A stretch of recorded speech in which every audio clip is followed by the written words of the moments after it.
One of the first people I had a chance to talk to as we were beginning to plot this whole thing, I found out that NYU recently got a whole division on medical ethics, which you're looking at right here. Arthur Caplan and he said, well, why don't I do a thing proposing that all medical research, starting with the National Institutes for Health, be abolished, be suspended. Let's get pharmaceuticals in there too. And my first question to him is, you're a medical ethicist? But actually, as a thought experiment, it raises all sorts of interesting and important issues. And so originally, I should say, by the way, that this was going to be a debate between him and a friend of his who was a high-level pharmacy medical research executive. And that person proved unable to be part of this, and that in itself is kind of interesting. But maybe you have some thoughts on that. And in any case, he will be eliminated. It doesn't matter. Okay, so there you go. He's the first. Exactly. Maybe that was the problem. He just didn't want to talk about his own job. Anyway, but here I give you the ethical view of things, which is let's just get rid of all these researchers altogether. Arthur Caplan. So thank you, Ren. And thanks everybody who's helped organize this day. It's been a very interesting set of sessions. I too couldn't be here in the morning. I had to do talk on something that represents the worst of what my little Swiftian argument is here today. It was a meeting on mapping the brain. Some of you know there's been a new announcement to map the brain at probably a cost of about $3 billion. I can promise you that the only reason anybody would spend money on mapping the brain is to hope to get after interventions that would help with traumatic brain injury or Alzheimer's or Parkinsonism or other diseases. So the notion is, let's do with the brain what we've done with the genome, and let's pursue interventions, therapies, diagnostic tests that will get us healthier. So I am going to make the case that we should not map the brain, and we shouldn't spend anything on anything anymore, at least for a while. I didn't say ban it forever. I said suspend funding. And I do admit I'm being Swiftian in the argument, but it's partly to bring out certain highlights about the challenge we face, particularly in the United States, with the high cost of healthcare, not just in how we die, although dying plays a big part in that. Certainly aging plays a big part in that. You're talking about the two big consumer groups for health resources in the United States, the dying and the aging. They are absolutely the champions of healthcare consumption. So why would I think we have to stop research? What I'll try to argue, I won't keep you in suspense, the argument goes something like this. We're spending a pile of money. Demographics indicate that no matter what we do, we're going to be spending a lot more money. Some people say we can chug along happily by getting rid of fraud and waste in the system, of which there's an enormous amount. I will try to argue that that is utopian at best. One person's fraud is another person's paycheck. And that turns out to be very true in healthcare, by the way. I don't think we're going to be able to make that work. Another way we can get a handle on our crazy escalating expenditures is to use science, particularly evidence-based medicine and comparative evidence research, which is a big buzzword at the medical center where I am, to help guide us make better, more rational decisions about what to reimburse and what to pay for. I will show you, actually, Judy said this before, but there ain't no rationality in what we pay for. And if you think that's going to work your way out of this cost explosion, forget it. And that will be the easiest thing to demonstrate to you, since just in the past couple of years, right up to today, we have many illustrations of our inability to use evidence to rein in anything in healthcare. Nothing. I mean, nothing. So we can't get a handle on eliminating the wasteful parts, the fraudulent parts. We can't get a handle on the evidence to rein in cost. If we don't rein in cost, it'll consume everything. If If we don't rein in costs, we'll have no schools, roads, recreation, nothing. We'll just be spending money on drugs, devices, nursing homes, SICUs, futuristic brain implants, and other odds and ends. But we won't have anything else around because all of our money will be going into this sector.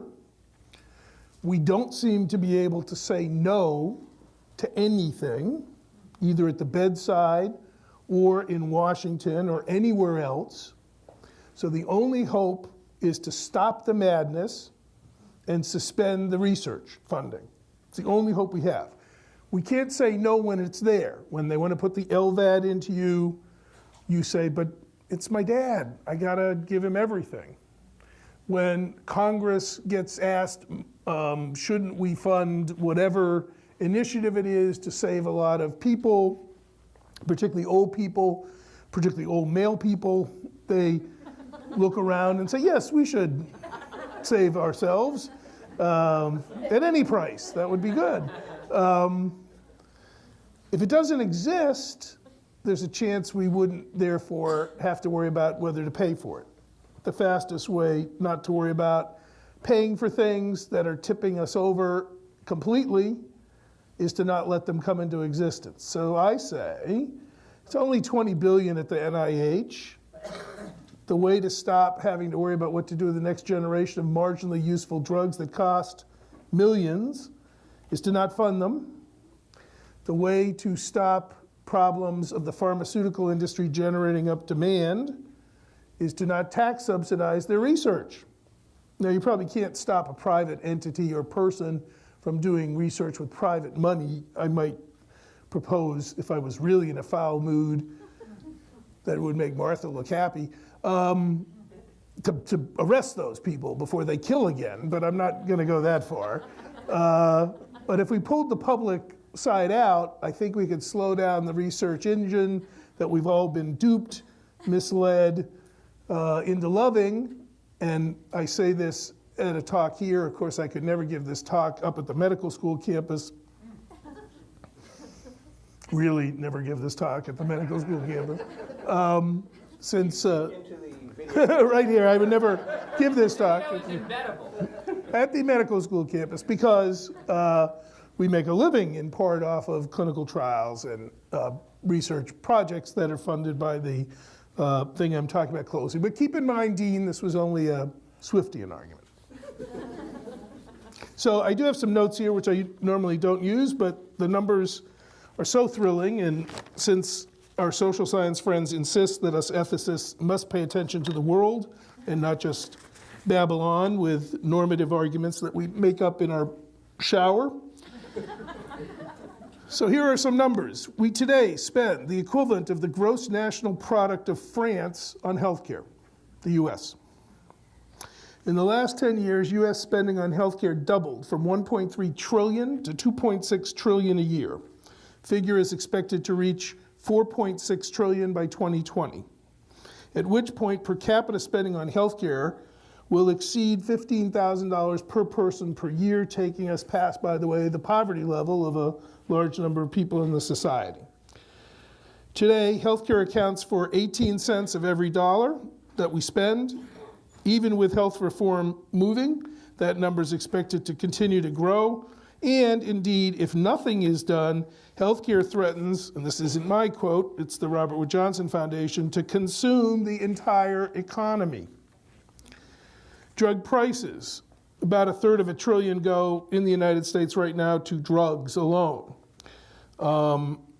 There are certainly reasons to think that we have slowed our spending on drugs. I don't know if you noticed, but this year we actually, for the first time, only had a 1% increase in drug expenditure, both Medicare Part D and the whole total expenditure. But what's happening in the background is that specialty pharmaceuticals, meaning bioengineered drugs, not generics, not things like Lipitor for a statin to control cholesterol, behind the current generation of drugs are coming a very expensive set of new drugs, and they are expected to drive up drug costs, just that sector, enormously. even if only a handful of patients need them, said Judith Clark, the pharmacy director for the Mississippi Medicaid program, if we don't do something quickly, our budgets are going to be blown out of the water. So the state Medicaid programs are freaked out just by drug expenditure. They don't know what to do. Let's see what other grim numbers I have here. Oh, this is, if the rising cost of specialty drugs is not at the top of your list of healthcare concerns, it ought to be. Specialty drugs currently account for 17%, these are the bioengineered ones, of the average employer's overall pharmacy costs. One of the nation's largest pharmacy benefit management companies, Express Scripts, projects that specialty drug costs will increase annually 20% per year over the next 3 years. An industry report suggests that specialty pharma costs may account for 40% of all total drug spend by 2020. That is why, by the way, the pharmaceutical industry is not, despite the absence of my debate partner, throwing itself off bridges or ending its life, because it knows that it stands to make a lot of money on the next generation of genetically engineered, bioengineered drugs. It's going to be able to sell them at very high prices. It also hopes to personalize your medicine. You've all heard that we've mapped the genome, so we're starting to design drugs so that they fit better your biology. So if you had a side effect from Vioxx, maybe we could make Vioxx B that would be fit to your genotype and you wouldn't have an adverse event. Some of you know that Coumadin or warfarin is a difficult drug to manage. It's clearly got a biological link. It's metabolized differently in different people. If you could fine-tune that drug, you could have fewer adverse events and more benefit. Indeed, FDA-approved drugs, when you put them out in the general population as a general statement, probably work about 70% of the time, meaning 30% of people on average don't respond to whatever drug is out there. That's clearly just biological. You can try to find genetically engineered versions that will elicit more of a biological response, or screen people to see who's not a responder. Everybody follow that? And everything I just said has been touted as things that will save us money.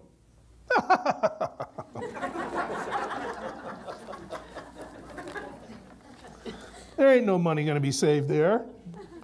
Those are all going to be charged at higher prices. If I can say to you, I have a safer, more effective drug that's personalized for your use, but I think I'll charge you less for it, I'm going to be saying that from an institutional setting. So, I don't believe that personalized medicine, while bringing some benefits, is going to make things cheaper. So everybody with me now? This is grim economics, Malthusian, prices up, aging, living longer, demographics bad, demand up.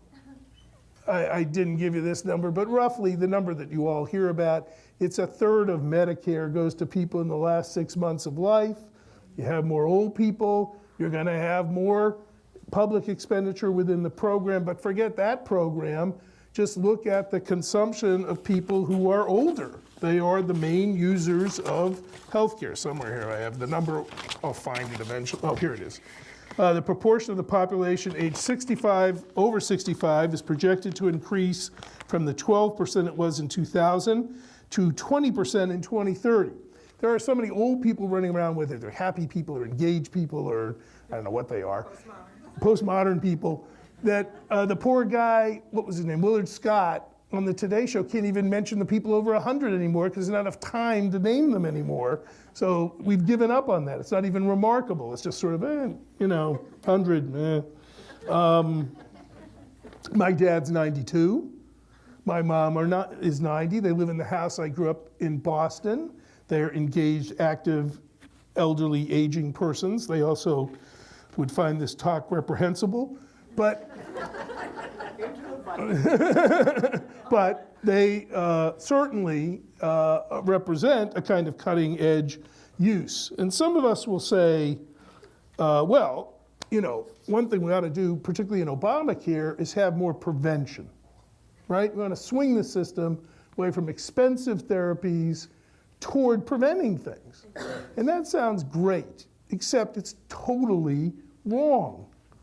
All you achieve by preventing earlier deaths is more people with Alzheimer's, nursing home demands, and a broader demand ultimately on the healthcare system budget. If you want to save money, you want to encourage smoking. You want to encourage speeding. You want to encourage no airbags, no helmets, more bikes in New York City streets. These are your road to savings, not prevention. If you lower everybody's cholesterol and everybody has lower blood pressure and they stagger on to their 90s, their fate still is to be demanding on the healthcare system, maybe not at 62, but now at 94. But they're still there, costing things. So you've jumped the shark a little bit, you pushed out your expenditures, but you don't save them ultimately by prevention. I'm not against, the healthier life that might occur due to prevention, but it is not your cost containment solution. Having more people live to old age, unless we can achieve this sudden compaction in the age span of you live vigorously and then die in your sleep, which I'm not sure that that can be achieved in any way other than an active euthanasia program, because I don't know why you would be living healthy and then drop dead, but nonetheless, don't get warmed up about prevention either. I don't want to hear about it. It doesn't save any money. So here's, we got chronic diseases, and by the way, while I'm at it here, this wasn't part of my talk, but I have to point out, this notion that you do crossword puzzles and Sudoku and your brain is a muscle and you avoid Alzheimer's and other mental deficiencies by practicing that could only be funded by the crossword industry. I mean, I don't know what the pharmaceutical industry is funding, but there are no reliable studies that say if you wake up every day and do a math crossword puzzle, Alzheimer's is put off. It isn't. It's got nothing to do with it. In fact, Alzheimer's, 10% of adults over 65 suffer from it. 47% of adults over 85 suffer from it, whether they do crossword puzzles or not. So what I'm telling you is, at that end of the spectrum, the notion that we're going to be able to put off, stave off, or eliminate these kinds of expenditures in an aging society is just, it doesn't make any sense at all. That is not going to save us money. These people, a good number of them, if they really do control their blood pressure and don't smoke and lead other healthy things, will reach Alzheimer's. And they will cost a lot of money. That's where prevention hits the high expense on that end. So you have many, many reasons to be grim about where we're headed. Now, remember I said, let's get rid of the fraud and let's get rid of the waste. My friend and the person who now has a position at Penn, Zeke Emanuel, is a big believer that we can afford to move forward and continue to do research and discover new things in healthcare because we can weed out the fraud and the waste. Let me say, we've been trying for 40 years to weed out the fraud and the waste. Do any of you know actually how we prosecute fraud, say in Medicaid? All Medicaid bills are paid, and what you then have to do is go after the fraud perpetrator and get a conviction at which point the money will be returned. But we don't say, ooh, that looks like a fraudulent claim, we're not paying out the money. So by the time you start chasing down people for fraud in Medicare or Medicaid billing, of which there's a significant amount, they're gone, they've left, they've run away, they've stashed it in the proverbial Cayman Islands next to Mitt Romney's old bank account. Wherever it was, they are very difficult to prosecute. We, no matter our best efforts, we have probably been able to return about 10% of fraud. Waste, it's there. We have a lot of inefficiencies in the healthcare system, but it is very difficult to weed them out. For example, a lot of talk about electronic medical records. They are associated with a lot of inefficiency, a lot of talk about billing departments. We're still going to have plenty of billing departments after health reform because we didn't get rid of private insurance. There's going to be a lot of money spent on administrative overhead. The country seems unable to ever get rid of market response to the distribution of healthcare. It's expanding its, so to speak, social benefit safety net side, but it didn't get rid of this wasteful administrative cost. Similarly, it sounds great to have an electronic solution to some of our information exchange. But the notion that Americans have about putting a chip in their arm that would tell what their blood type is or what they're allergic to is one step away from the government is beaming messages in to that chip. They hate the notion of doing things that are efficient and cost-saving relative to their privacy concerns and distrust of corporations and government relative to what you really should get out of a fully electronic information system. Or to say this more bluntly, we are not going to work our way out of this cost disaster by waste and fraud recovery, pipe dream. How about evidence? All right, so let's spend a minute on evidence here. We had a panel formed back in, I guess it was 2010. Let's see if I get the date here. The U.S. Preventative Service Task Force evaluated mammograms. Remember this happy day? Issued a report, said women age 40 to 50 should not get regular mammograms. You should get a baseline maybe at 40, but then you don't need to start them regularly until 50. This is a very nice panel, full of very nice people, independent people. They're not mammogram operators. They're not people who care one way or the other whether these things get done from a financial point of view. An independent group of blue ribbon type folks who looked at mammograms and said, you know, you get exposed to more radiation if you get these annual mammograms that causes harm than you do detecting cancer at that stage. Plus, you go through a lot of false positives, a lot of biopsies done and testing done, don't lead anywhere. And, most interestingly, if you have an aggressive cancer that is discovered in that 40 to 50-year-old range, it isn't even clear that detection by mammogram saves lives because it's usually too late because it's a very aggressive form, which is why Angelina Jolie chose to undergo that double mastectomy. Rather than risk having to detect a cancer, another strategy would be to say, I'm going to wait. If I get cancer, I'll treat it. But those 40 to 50-year-old cancers that appear even when detected are really nasty. So even if you detect them, it doesn't mean they haven't metastasized out already and caused death. Everybody follow that? So the evidence looks pretty good. And what was the response to this evidence? The president's wife said, keep getting tested. The Secretary of Health and Human Services said to Katie Couric, I don't know, what the recommendation is all about. Let's see if I have the quote here. I'm not refuting the recommendations, but women should do what they've always done and talk to their doctors about healthcare decisions. Well, assumedly their doctors have the report.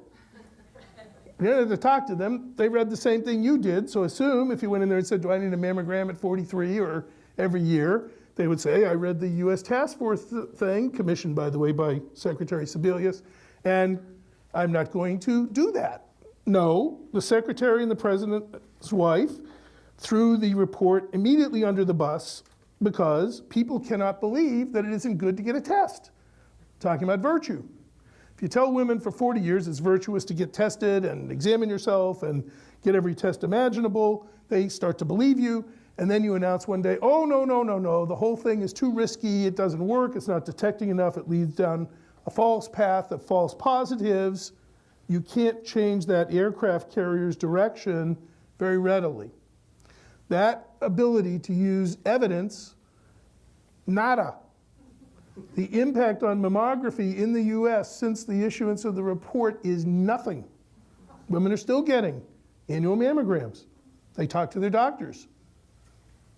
Some of their doctors say, I do mammograms, I think you should have one.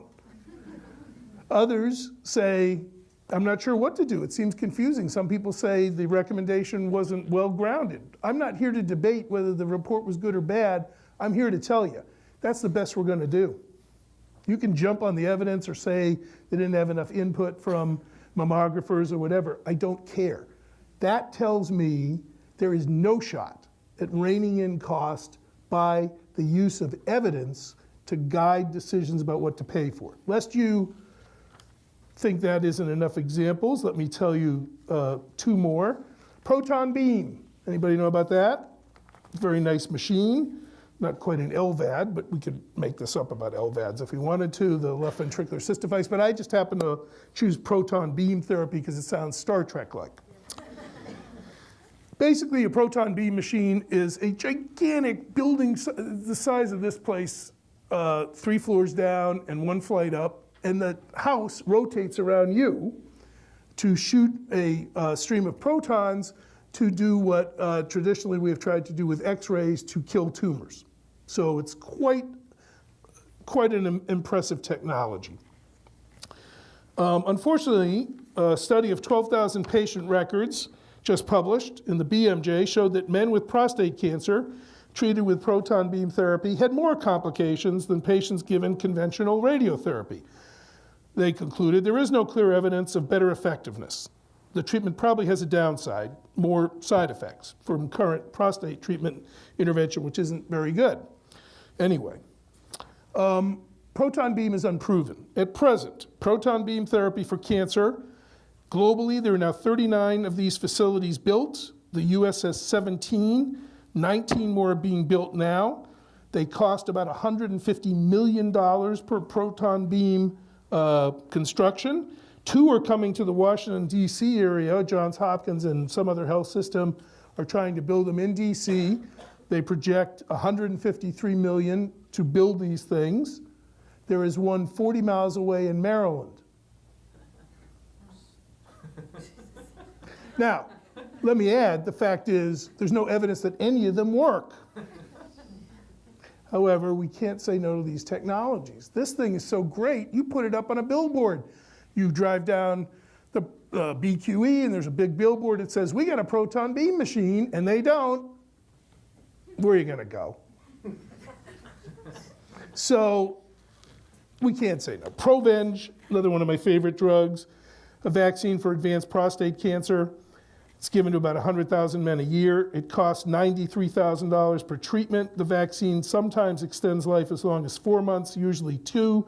Doesn't control pain or other symptoms. People covered it immediately. So, what's the point of this despairing thing? Partly, it's to show you that economics is irrelevant in your life, because here's the data. Here's all the information you could ever want. We understand fully what the costs are here. We understand what the outcomes are of mammography, Provenge, and proton beam therapy, and we are throwing a fortune of money into them.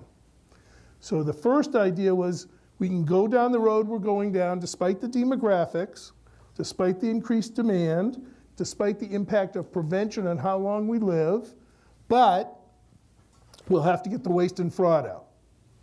There's no way that's going to get us solvent. Okay, let's use evidence. We'll collect evidence on what works and what doesn't work. We'll have panels, independent panels. They'll review the data, and that'll help us get to where we need to go. That isn't working either. We are not able to stand in the face of evidence and stop doing what we've done. We can't even resist the lure of building gigantic machines, not just small ones like LVADs, but big ones, that cost a fortune. And let me tell you, when you build them, you will aim them at people. You will aim them at people and you will charge for them. The estimate is that if you have one of these things, you can make profits in the 15 to 20 million per year just on prostate cancer patients. Not to get into who else has tumors that you might start aiming these things at. I was nervous at the University of Pennsylvania because we had one of these, an early one, and you were kind of nervous they were going to aim it at you if you just walked down the street near the place. I was like, So what I hope I've persuaded you of at this point is costs are out of control. costs, given an aging society and a very expensive, we got to die in the hospital society, are going to get worse. There is no way to turn back that demographic over the next 20 to 30 years. People are in pipe dream land saying, oh, yeah, we'll be able to get where we want to go with cost. We'll weed out the fraud and the waste and the inefficiencies. Some turn to market mechanisms traditionally to do that. That's been great. Others say, let's be scientific. We'll put together panels. We'll assess the evidence. We'll know what's going on. That doesn't seem to have helped at all. So far, batting 0 in terms of what's been turned down. Now, I said to you earlier, part of the problem is we also have a society that can't say no. And what do I mean by that? If you do go to the bedside and ask families or patients what they want for their loved ones, what they want is for you to do something. Once you have entered into that hospital environment of the ICU, it is very difficult for anybody to turn down the offer of anything that might be of any sort of potential benefit to their loved one. What am I saying in blunt terms? Here's a number. It's your child in the neonatal ICU. There's a 1 in a billion chance that if I do X, your child will benefit.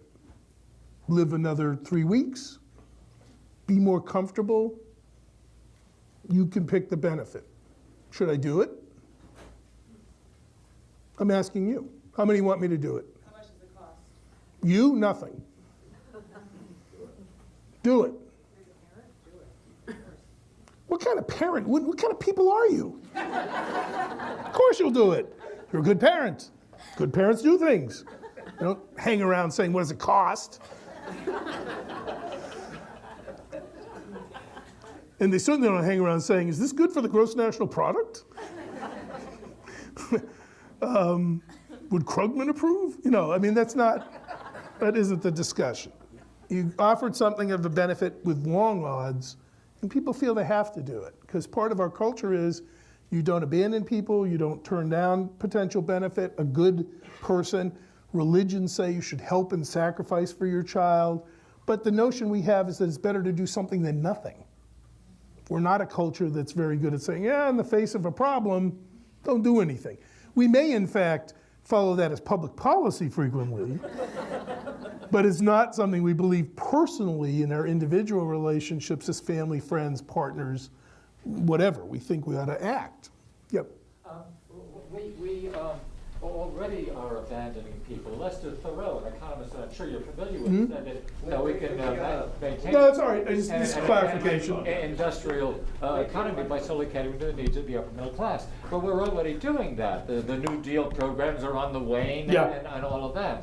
And so, you know, your complaints about costs, if we focus the benefits from those costs just on the upper middle class, will probably survive. So the argument, or the point is, not an argument, the point is there are many who are abandoned in the system. They don't get the full bore push that we see for others. By the way, just to tap into something on the previous panel to reinforce something you just said, 71-year-old Lou Reed just got a liver transplant in the Midwest. That's right, yeah. 71 years old? You know what a liver transplant costs? It's about $250,000 when it works well. Mickey Mantle.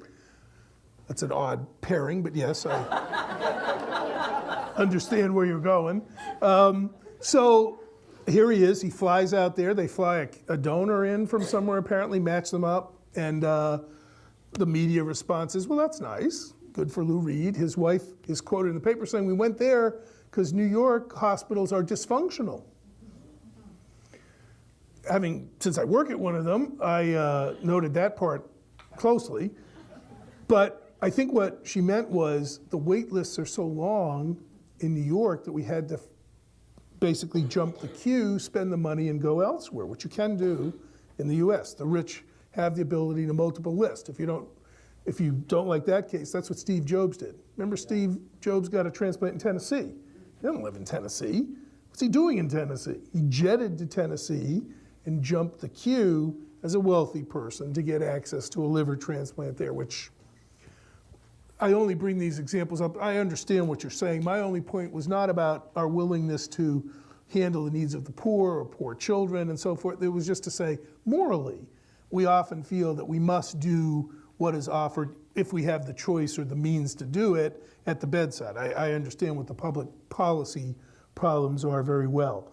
All right, so we'll get into this. Somebody ought to be able to do a pretty adequate rebuttal here, but I was just building up to my crescendo now, which is this. We have no way to say no. We can't stop ourselves. We can't turn down anything. We are unable to ration. We can't even say the word. Somebody tries to bring up the topic of rationing. They're accused of death panels. It doesn't fly politically, can't talk about it. I mean, I've been at many, many meetings, whereas the ethics guy sort of said, well, what you want to really talk about is how to ration food. Oh, no. We're not talking about rationing. No. And from what I told you in this talk, that's very true. Not only are we talking about rationing, we're not even talking about declining things that don't work. So at least in rationing, you presume that the livers work and you've got to distribute. Here, the proton beam machine, it's just cool, but it doesn't necessarily work. So we're not good at that. We can't ration. We have this drumbeat of cost because we're living longer. We have this drumbeat of cost because dying is very expensive and we haven't figured any way to work our way out of that. I say the only thing we can do is stop or suspend research money. If it doesn't exist, we won't have to say no to it. If it doesn't exist, no one will try to market it to us. There's plenty of stuff we now have that we can't distribute fairly anyway.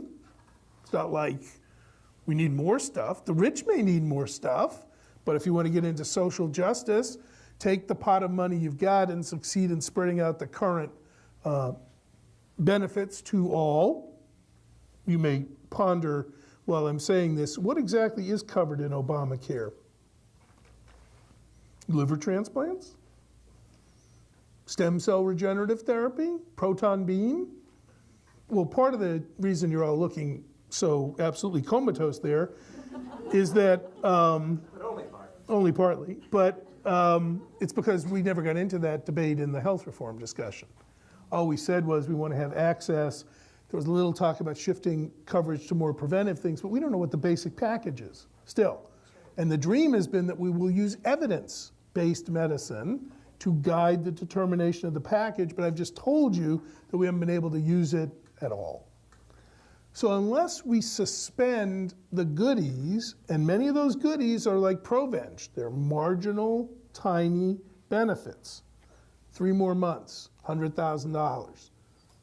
2 months of personalized medicine-based drugs for you, but it's not like you're going to get better. It's just life extension at enormous cost.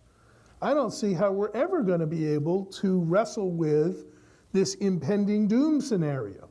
There's only one other option, and we haven't been able to take that either. It was put forward by my mentor some time ago and repeated in a number of books. Dan Callahan at the Hastings Center has long argued for age-based rationing, that at some point you are cut out of the high-tech stuff, the expensive stuff.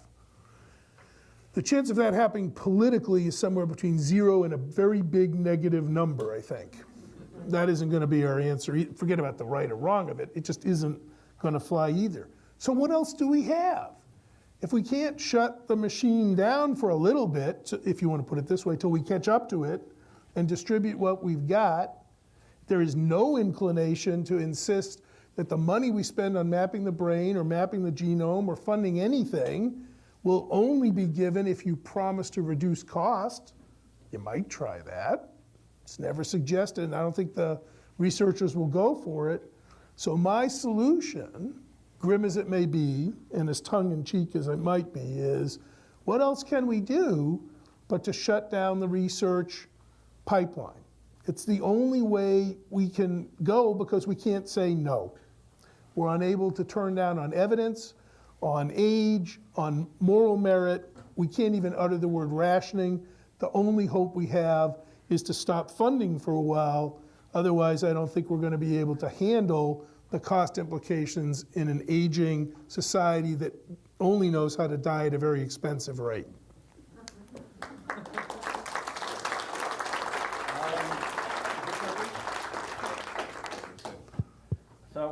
So since we don't have a debate, we're going to rely on you to give arguments why that might not be a good idea. In a minute, I have a few other questions to ask you, but I actually want to go to you, all of you first. I mean, you heard it. Where is the problem in this argument? We heard from you just, well, let me see if some other people first, and then, okay. We heard from you a second ago, too. Is there anybody else? Okay, way in the back. Jack. Do you have a microphone there? I can't see. Way in the back. And then we're going to come, after that, we're going to come to there, because that'll be a good run for Jack, too. Come on, Jack, run. Do you have data on the chronic diseases and data on the chronic disease and how that's costing, especially in relationship to that last 6 months of life cost? Because the chronic diseasers who then die and rack up a lot of costs in that last 6 months of life, how much did they cost before? I don't know the answer to that question. Is that coming through? I think the research community shut me off. So I don't know the answer to that question, but I believe that one type of expenditure is very telling. The end-stage renal disease program in the U.S., which started back in '76, initial expenditure for that program was about, in its first year, $600 million. Anybody want to guess what the current, you may know, current expenditure for kidney dialysis in the U.S.? About $8 billion. And it's very hard to die in the United States without a round of dialysis. So on your chronic disease model, most people who were in the last 6 months who are undergoing organ failure would include their kidneys.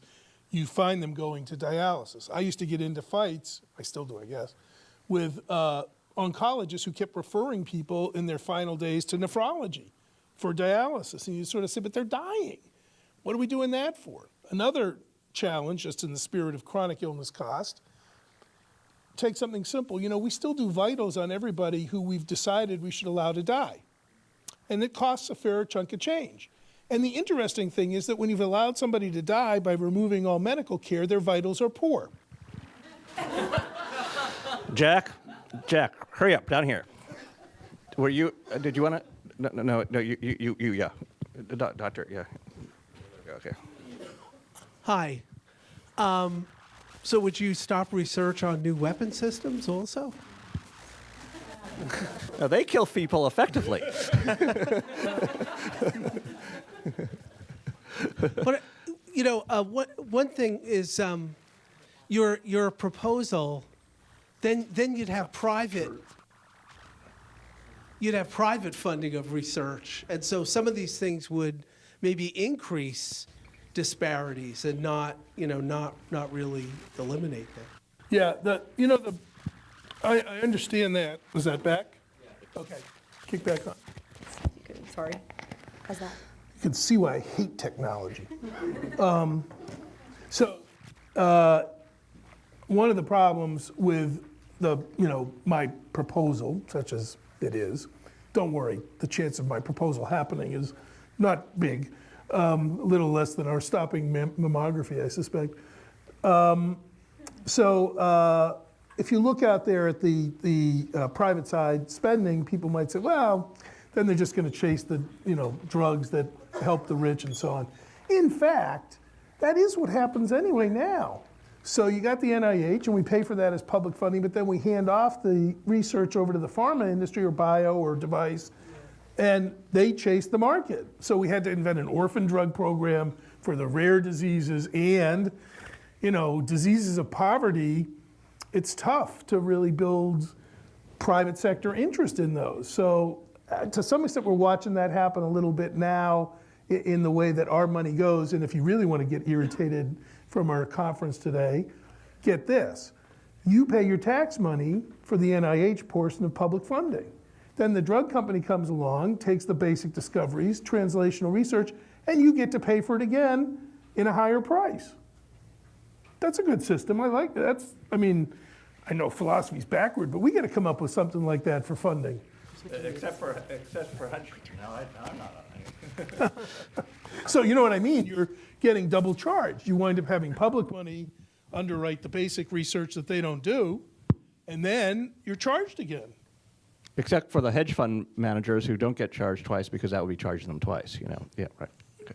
No capital gains. No capital gains. We have in our midst somebody who actually does torture mice for a living. There we go.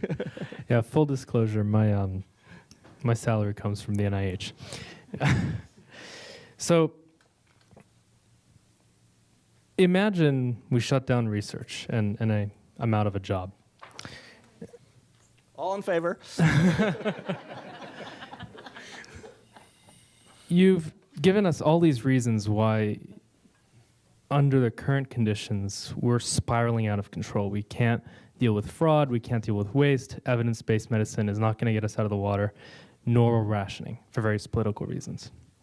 What you haven't explained to us is, now that we've shut down research, how those problems are going to go away and how we're ultimately not going to spiral out of control. I don't see how your proposal actually solves the problem that you're diagnosing.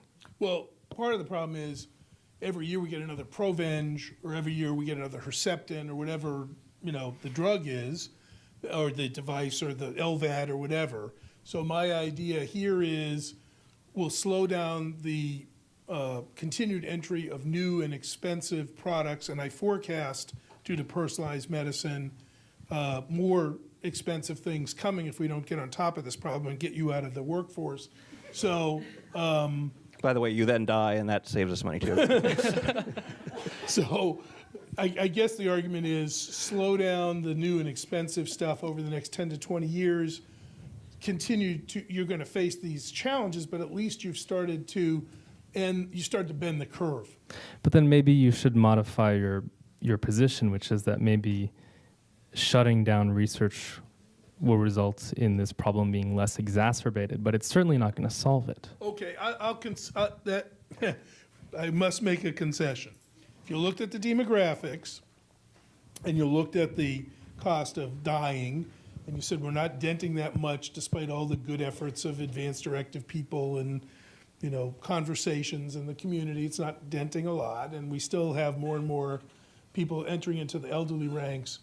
Mine is not a complete solution to those cost problems, but it still can generate a bit of enthusiasm, right? I mean, it's taking out some segment of cost explosion. May not get us everywhere we need to be, but it will help.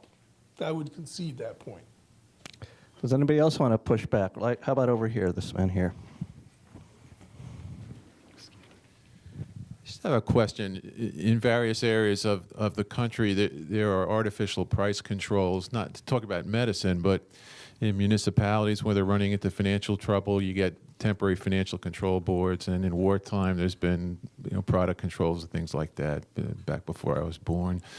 Mm-hmm. Has there been any consideration to utilizing some kind of temporary price control mechanism rather than putting a lid on research?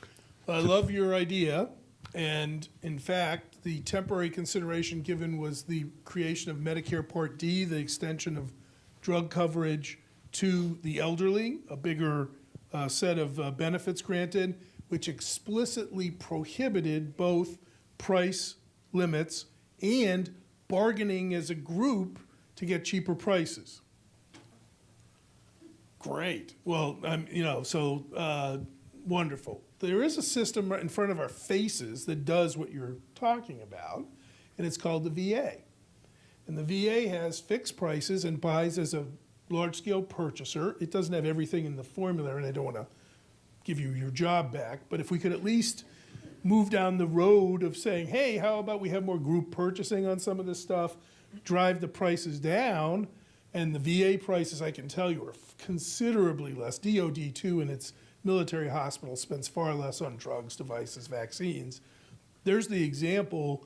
I think we should take it. I don't really want him unemployed. So that would work. But, you know, everything in Congress has been let the market solve it. And the market has led to the waste and the inefficiency and the skyrocketing prices. We haven't had a hearing on prices of anything since I don't remember ever seeing a congressional hearing on prices. Time Magazine did a pretty good popular discussion recently on the inexplicably high prices of things, and people moaned about it a little, but didn't see any hearing. So I'm for, you know, I'm on board. I think that's a way to go.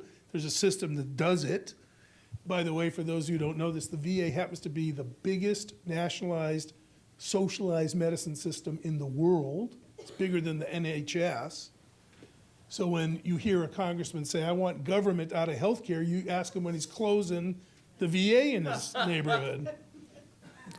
By the way, I'm trying to remember the name. There's a company now that is doing kind of what the Time Magazine article did, which is for any procedure you're about to have, you can go online and find out all the what's the name of that company? Clinical I don't trials, remember. What? clinicaltrials.gov. Clinical trials. There's also a private company that will take you, if you have to get a mammogram, you can find out what the different which the different prices for mammograms within 50 miles of where you live. And it turns out it varies all of them varies all over the place, and that will happen. There'll be more of that too. But we still haven't answered. Give it a good. I want to Okay, make Sharon a comment gets to as answer. a speaker.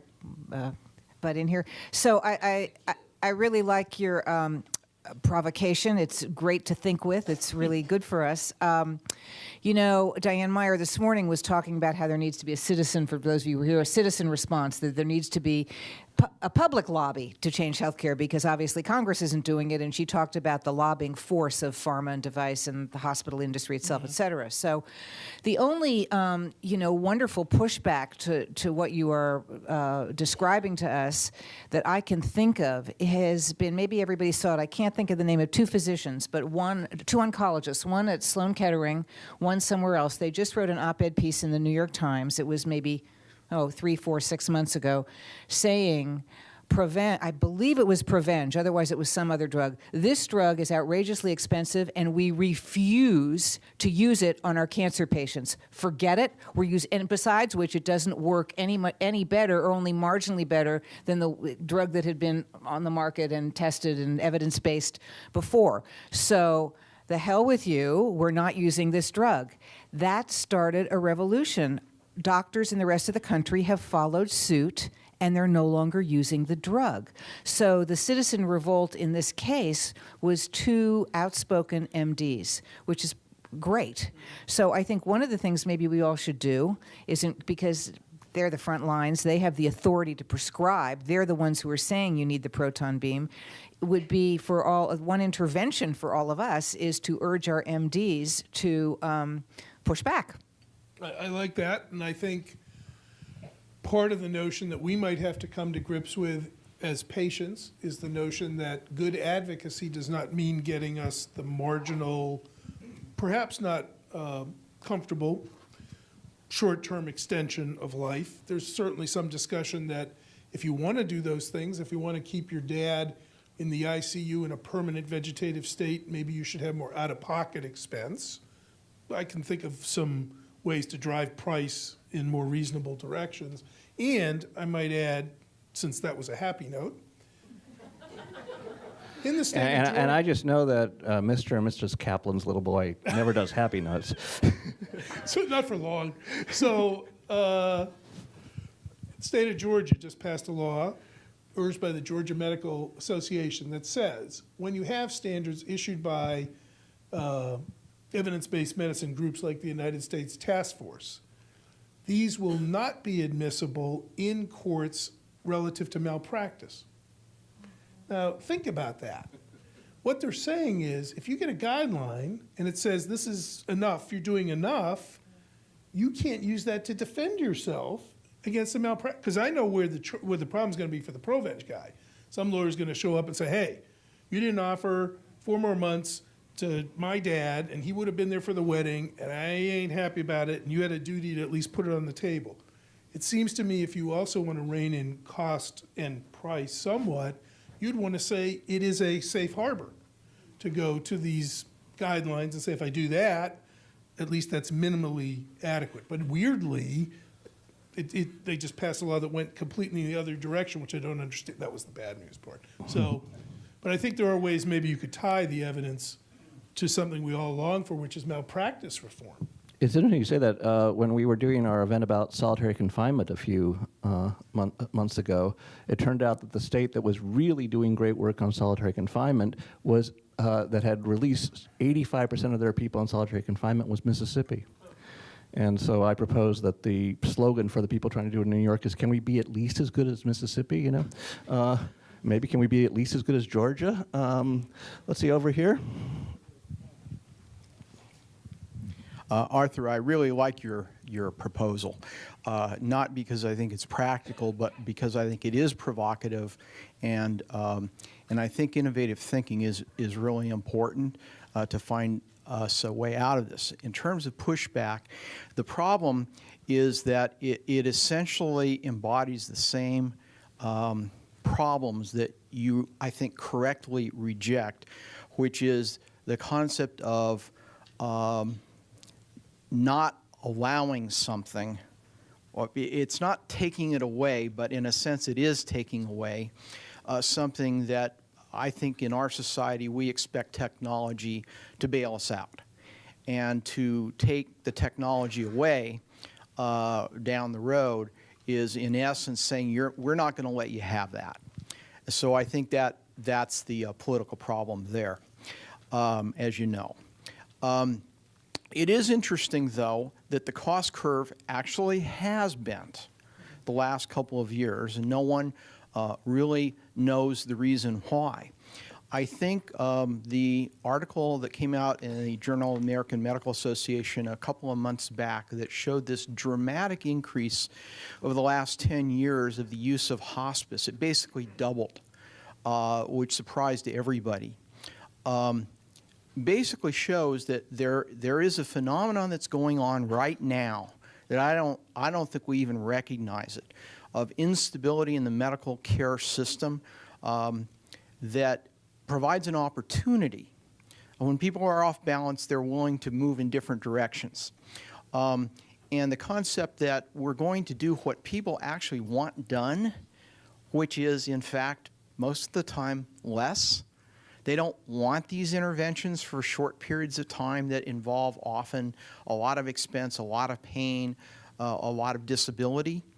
But the key is they want to understand that.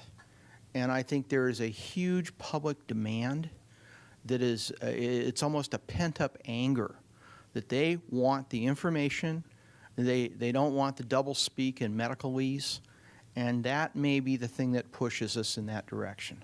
Could be. There has been a bending, and I mentioned too the drug expenditure dropped a lot this past year, and I think people were a little surprised. And to give credit, I think the Obama health reform has driven some savings out of Medicare that it captured, and that's been good. And when you pool more broadly, you're going to capture some savings just by having everybody in so that they're not at the ER, so to speak. So that's good. On the other hand, you know, that inevitable march toward aging and managing a lot more people dying, even if 20% of them rather than 10 pick hospice, you still get a lot more in the denominator who could wind up in the more intense settings. I think if we're going to do this, there's another place I want to tweak a button, and I don't know if Diane Meyer said anything about this. I didn't get a chance to hear her, but something I hear when I wander the floors watching end-of-life care stuff, it's not uncommon for somebody to say to me, I have to suffer before I die because I wasn't a good person, so you give me all the interventions you got. People have very symbolic views of how they die. They know how Jesus died. They know what it means to make up for sin or bad behavior, and they think, you want to run another round of chemo on me? I merit that. There's another version of that, which is the 5 children, of which one of the children was not around for the last 15 years and shows up and says, do everything. They're common. Yeah. In the East Coast, we call them flew in from Sacramento, and I don't know what they call them on the West Coast, but it's the same, flew in from New York, but it's the same person, probably flying around all the time, alleging to be Think of his frequent flyer miles. Yeah. Yeah. The other side of this is I've heard people say, I have to accept end-of-life aggressive intervention because I don't want people to think of me as a coward. So when I'm telling you about symbolism or culture, in the previous panel, I was smiling a little bit because, you know, our panelists said not everything has to do with reason and rationality. How we die is very much tied into our feelings about religion, suffering, exculpation, being virtuous to others, and that sort of thing. And that can cost a lot of money if there's a lot of technology hanging on the end of those wishes. So that needs some work too. Over here. Yeah, I want to pick up on 2 points ago, something that was said across the room about how you know when a test or treatment is useless. And you haven't mentioned the Choosing Wisely campaign.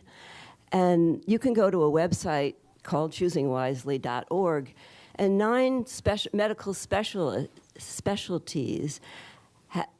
the doctors in each have been told to come up with the 5 top useless tests or treatments in their respective fields. And you'd be surprised. One example is the primary care doctors. One of their 5 is the routine blood test. It's worth going there. Actually, I even think the routine yearly physical pops up. Oh, yeah, there that's definitely been GPs. on I the mean, list. for people. Not on this list, though. I don't think it is on this particular on list, that but you're one? absolutely right. There's no evidence for Yeah. it. So, at least if you're under 50, I think it is. So, I am aware of that movement. I think it's interesting because it ties back to points that have been made about trying to encourage your physician or physicians to be more prudent, to be aware of, there are things out there that aren't done, but those are really driven in America by litigation worries. I was going to ask, why don't you have, instead of your theory about getting rid of all the Scientists? scientists, Kill the lawyers? yeah, why don't you go to the Shakespeare solution? kill the lawyers. And what would that do? It would help a lot. I'm not one, so it would do a lot of good. There's clearly great resistance on the part of many physicians to not order tests and not do things that they might feel that they're going to be held to account. If you look, we're doing a study right now of radiologists and what they tell physicians about their findings when they see incidental things, not the thing they were looking for. And it's completely driven by legal concern. They just sort of say, well, can't rule out cancer. Now, what that means to the primary care doc is I better be running a lot more tests if this person might have cancer. What it meant to the radiologist is there's no chance in hell they have cancer, but I'm not saying that little ground glass opaque thing I saw, I'm not going to say it's nothing, because what if it was something? So I better say can't rule out. So we have work to do in terms of really shifting the litigation drive in unnecessary testing, which does account for not huge chunks of our expenditure, but it's probably on the order of. But you might want to add to your talk that the thing about malpractice is that doctors in your region are all doing the wrong thing, then they're safe from malpractice suit. Yeah, so Mike, that's what I was trying to say before. She said you might want to add that you'd be safe if you didn't do things. And what I want to get us to agree to is I've been trying for many years to get malpractice reform done. It's something that has to happen, by the way, at the state level. So it's very difficult. State legislatures are really run by lawyers. A lot of them are litigators. They don't really want to take away that opportunity for themselves. And to be fair, the only way we have in the current system to weed out bad guys is to sue them. It's not an efficient way to do it, and it doesn't really get a lot of the bad apples out, but it's the only thing you've got. So Ralph Nader will say, well, I'm not going to give up on malpractice litigation if you're not going to give me something else. And so I understand that view, but if we have standards and they're set up empirically or they're set up by the professional associations, that should be safe harbor for every doctor against malpractice. So that's what I was trying to say before. We need to link evidence-based medicine, give it teeth. The teeth it needs to really work better is to say, this is your defense. That would avoid having to shut down the NIH for a while. Way in the back. Is there ever been any thought on patient-driven prevention of malpractice claims? In other words, waivers going in that the patients who are well-informed and educated and understanding their situation, not people being rushed to sign a piece of paper as they go into surgery, but thoughtful, advance consent. Every year, all 11 of those people, I'm in the informed consent business. I come from a field that loves informed consent, that fosters autonomy. I'm also, sadly, an ethicist that trudges around healthcare facilities and watches people do informed consent, and it's pretty tough to do. So there aren't a lot of those folks. Normally it's, my baby's born prematurely, what do you think I should do? Or, you know, my dad is very sick, I don't want to feel guilty, would you tell me, you know, what you think we ought to do? So informed consent, or the educated consumer, it's one of my gripes about the market solutions to healthcare. The consumers are not very empowered, and they are driven by many, many other values and notions in the culture about what a good person does, or a good husband does, or a good parent does. That said, one thing we could do, which we don't, is shift away from an informed consent model to a model where we quiz the patient or the family and record comprehension. In other words, lawyers like signed documents. I like something that says, do you understand? And I'm going to ask you 4 or 5 questions to make sure that you did. If we could move in that direction, I think you'd get more of what you're suggesting. But right now, it's not often. Not often. We're going to come to a stop now in a second, but just, I mean, the conversation has kind of moved in that direction, but if we can kind of gingerly pull your tongue out of your cheek. You sure were depressing before. I mean, what do you think could be done to effectively, I mean, Mr. Swift, do you really want to eat all those children? I think there are 4 or 5 things we could do to avoid this, you know, foregoing of better benefits, which, you know, I had a kidney stone removed 5 or 6 years ago. It was done laparoscopically. It wasn't done by major surgery going into my back. I get some of the benefits that technology can bring firsthand. I see them in the hospital all the time. I see us doing things with far less intervention.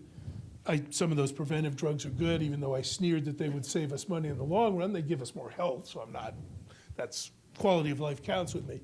I think 4 or 5 things I would do. One, I think we have to really start to give teeth to these evidence-based medicine committees and groups to say they are going to guide reimbursement policy for Medicare and Medicaid. Don't pass muster there, can't pay. You want it, copay. So I think we ought to use a little bit more copay to the person who says, I still want this, but it's not in the benefits package. It's not because I really am a believer that the market is going to make us all prudent consumers, but it's not fair to burden people who want to do things marginal or outside the range, to ask everybody to pay for that. I think second thing I'd do is I'd link the existence of standards and guidelines, whether they're professional society or issued by independent government panels, to relief from malpractice. It is your defense. You ought to be able to say, I did what the obstetrician said I should do, and I'm sorry the baby had problems, but I did everything and it's documented. You can't sue me, or I mean, you can sue me, but you can't, I can bring this in as my defense. That would help get rid of some of the real litigation. Third thing I think we could do out there these days is we probably need to rethink or teach advocacy differently to our doctors and nurses. Being a good advocate doesn't mean getting every marginal benefit. It means getting prudent benefits. It means using your resources wisely and stewarding them. Explain what advocacy means, I'm sorry. So advocacy right now means if I come to the bedside and I'm your doc, I'm going to get every resource I can for you, no matter how costly or marginal. That's what a good advocate does. I don't think that's the right ethical notion of advocacy. You probably want to say, I come to your bedside and I get what's reasonably useful to you, but I don't feel a duty that I have to offer every, I don't have to say, well, there's a baboon heart transplant, and I saw that in Poland they did a face transplant, but it's sort of, advocacy can be done well without feeling that there's nothing that shouldn't be offered, so to speak. And I think we have put that ethical norm into how we expect people to act at the bedside. Maybe the last thing is to go back and really let's look at the prices. We talked about that earlier, but they're out of control, they're inexplicable, they're all over the place, they make no sense. That's clearly a big element of cost. We need some accountability, and I think the Obamacare reforms We want to see more group purchasing. We want to see more ability to drive prices down that way. But I'd like to hear more price justification. Why is this $2,000 here and $5,000 there? We have a whole, parade of economists. Where are these people? I mean, it's clear that there's been a disconnect from prices to what the value of the product is. And at a time when we're thinking about withholding resources from poor people or not giving marginal benefits to people, we ought to at least ask, why is this price what it is? So those would be some things. So, and one that I would add to that list would be, what will be the subject later on today, which is rethinking how we die. Oh, yeah. And Or where we die. Where we die, how we die, what the good death might be. So listen, we're going to take a break, go get something to eat,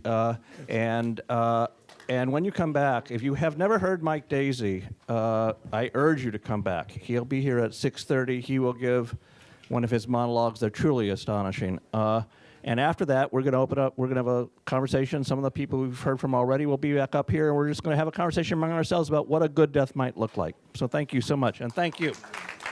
And give our best to your parents. To stop the madness and suspend the research funding. It's the only hope we have. We can't say no when it's there. When they want to put the LVAD into you, you say, but it's my dad. I got to give him everything. When Congress gets asked, shouldn't we fund whatever initiative it is to save a lot of people, particularly old male people, they look around and say, yes, we should save ourselves at any price. That would be good. If it doesn't exist, there's a chance we wouldn't therefore have to worry about whether to pay for it. The fastest way not to worry about paying for things that are tipping us over completely is to not let them come into existence. So I say, it's only $20 billion at the NIH. The way to stop having to worry about what to do with the next generation of marginally useful drugs that cost millions is to not fund them. The way to stop problems of the pharmaceutical industry generating up demand is to not tax subsidize their research. Now, you probably can't stop a private entity or person from doing research with private money. I might propose, if I was really in a foul mood that would make Martha look happy, to arrest those people before they kill again, but I'm not going to go that far. But if we pulled the public side out, I think we could slow down the research engine that we've all been duped, misled into loving.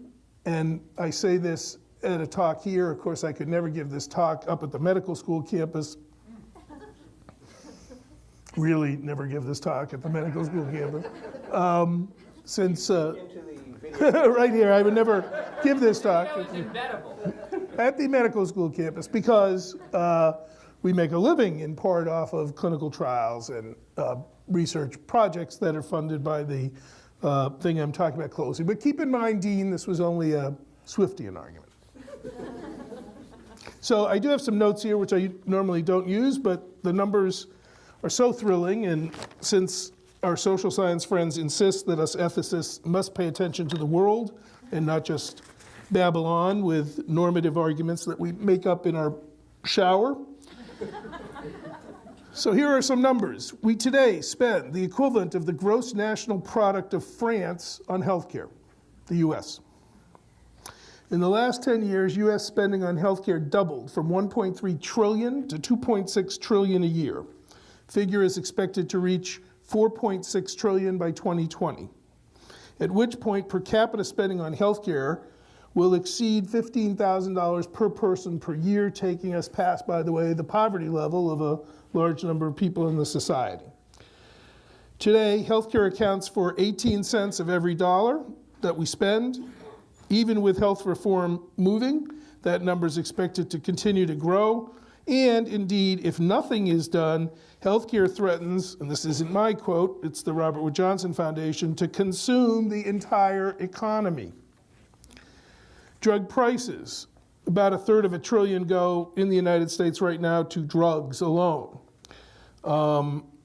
there are certainly reasons we're going to be able to make that work. Another way we can get a handle on our crazy escalating expenditures is to use science, particularly evidence-based medicine and comparative evidence research, which is a big buzzword at the medical center where I am, to help guide us make better, more rational decisions about what to reimburse and what to pay for. I will show you, actually, Judy said this before, but there ain't no rationality in what we pay for. And if you think that's going to work your way out of this cost explosion, forget it.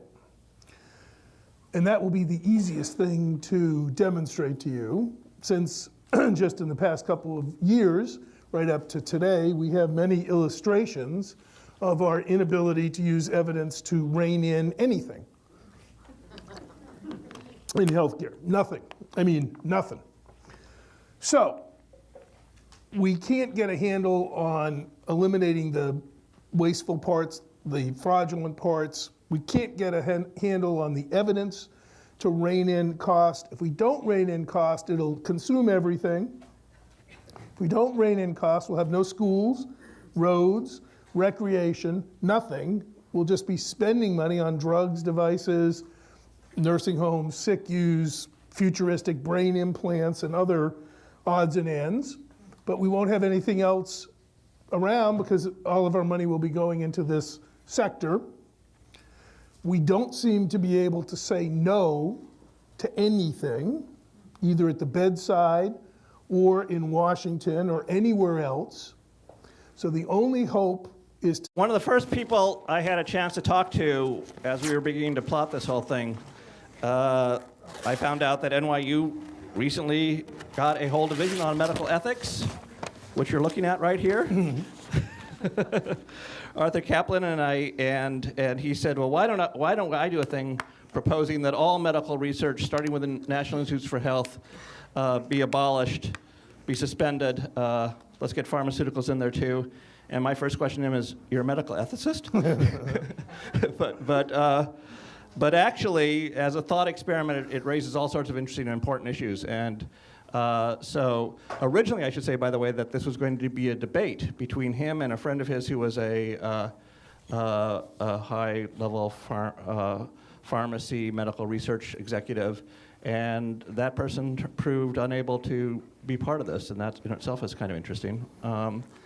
But maybe you have some thoughts on that. And in any case, he will be eliminated. It doesn't matter. Okay, so there you go. He's the first. Exactly.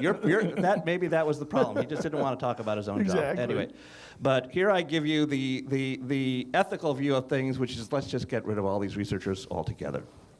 Arthur Caplan. So thank you, Ren. And thanks everybody who's helped organize this day. It's been a very interesting set of sessions. I too couldn't be here in the morning. I had to do talk on something that represents the worst of what my little Swiftian argument is here today. It was a meeting on mapping the brain. Some of you know there's been a new announcement to map the brain at probably a cost of about $3 billion. I can promise you that the only reason anybody would spend money on mapping the brain is to hope to get after interventions that would help with traumatic brain injury or Alzheimer's or Parkinsonism or other diseases. So the notion is, let's do with the brain what we've done with the genome, and let's pursue interventions, therapies, diagnostic tests that will get us healthier. So I am going to make the case that we should not map the brain, and we shouldn't spend anything on anything anymore, at least for a while. I didn't say ban it forever. I said suspend funding. And I do admit I'm being Swiftian in the argument, but it's partly to bring out certain highlights about the challenge we face, particularly in the United States, with the high cost of healthcare, not just in how we die, although dying plays a big part in that. Certainly aging plays a big part in that. You're talking about the two big consumer groups for health resources in the United States, the dying and the aging. They are absolutely the champions of healthcare consumption. So why would I think we have to stop research? What I'll try to argue, I won't keep you in suspense, the argument goes something like this. We're spending a pile of money. Demographics indicate that no matter what we do, we're going to be spending a lot more money. Some people say we can chug along happily by getting rid of fraud and waste in the system, of which there's an enormous amount. I will try to argue that that is utopian at best. One person's fraud is another person's paycheck. And that turns out to be very true in healthcare, by the way. I don't think